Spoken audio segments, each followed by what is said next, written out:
sommes toujours en direct sur TV Finance et Boursorama.com. Il est 9h01 et il est temps de faire un point sur le CAC 40 qui ouvre ce matin à moins 0,14% et à 5263 points. Et pour analyser tout ça, nous retrouvons Eric Seban, trader et coach chez Perseveral Finance. Bonjour Eric.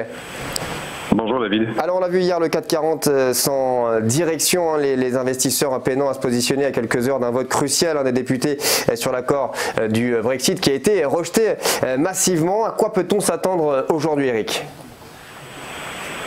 Je pense à un rebond.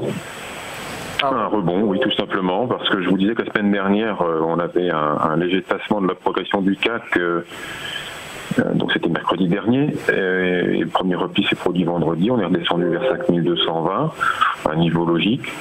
Bon, le rebond a été immédiat, donc ça valide bien la pertinence de la stratégie d'achat d'achat sur repli qu'on suit depuis des semaines. Même si, je vous le disais aussi mercredi dernier, c'est un petit peu difficile psychologiquement de rester systématique chaque jour pour acheter dans un marché qui ne fait que monter sans retracer significativement. Là, on a eu un premier retracement, une première validation d'un rebond, donc une indication intéressante, qui valide donc l'ancrage de cette tendance haussière. Ce matin, 5240, on ouvre un peu faiblement, mais au-dessus de 5240, qui était un niveau de résistance important qu'on a franchi le 1er mars, et qui était donc résistance devenue maintenant support. Donc c'est un niveau sur lequel on peut se positionner intraday. Alors évidemment on ne cherche pas à viser un écart jusqu'à 350, évidemment pas. Pas justement compte tenu du contexte que vous venez de décrire, qui est un petit peu inchangé depuis un petit moment. On attend toujours les mêmes choses. Le marché reste hésitant, c'est pour ça qu'il a arrêté un peu sa progression qu'il faut mettre quand même sur le dos d'un gros tirage quand même. Depuis le début de l'année, le marché est vraiment tiré et on a pu, en tout cas moi je le vois tous les jours, constater que les algos étaient bien présents. C'est certainement pas les gérants qui ont tiré le marché. Vous avez vu les volumes, ça reflète bien effectivement ce manque de conviction, cette absence de conviction des gérants. Ils achètent à la marge, comme toujours. C'est-à-dire depuis que le marché monte sans retracer, les achats c'est plus pour coller au plus près de l'indice et pour investir les liquidités. Les sont contraints, ce sont les achats de contraintes. Et le seuil des 5200 points devrait a priori rester stable pour le CAC 40? Oui, jusqu'à 175, il n'y a pas grand-chose à 950. Ça remet rien en question. Ça fait une première alerte dessous. Mais la vraie alerte, elle est sous 5100, donc elle est loin. Non, là, vous avez typiquement un marché qui, pour le moment, en tout cas, se maintient, peine à monter. Il ne faut pas oublier que vendredi, c'est l'échéance des contrats futurs, c'est aussi une échéance trimestrielle. Donc ne vous faites pas avoir sur les volumes.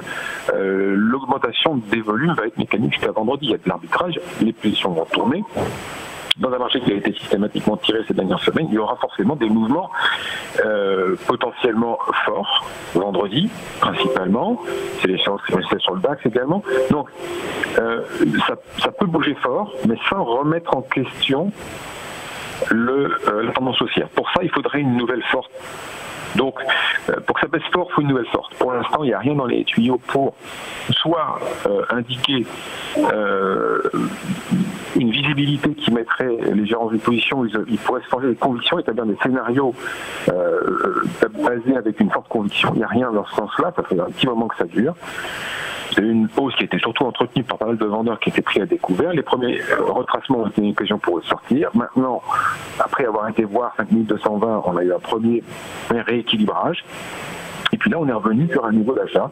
Vous voyez, ce matin déjà, à l'ouverture, ça progresse. Alors voilà, comme je vous l'ai dit, c'est pas pour aller viser 350, mais c'est l'idée, c'est de faire ce qu'on fait, nous, sur Perseveral, tous les jours, en essayant d'être systématique. Comme je dis, en étant tout en haut, c'est toujours compliqué, surtout quand le marché ne veut pas retracer en intraday, mais on vise des écarts de 20-25 points.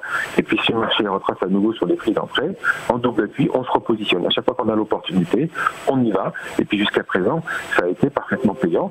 Et je suis confiant dans l'idée que les probabilités de rebondir restent épuisantes, surtout après ce retracement qu'on a eu vendredi et ce rebond immédiat qui est intervenu dans la foulée. Merci beaucoup Eric Seban, je rappelle que vous êtes trader et coach chez Perseveral Finance. On va marquer une petite pause dans le live de TV Finance, on se retrouve dans quelques instants. À tout de suite.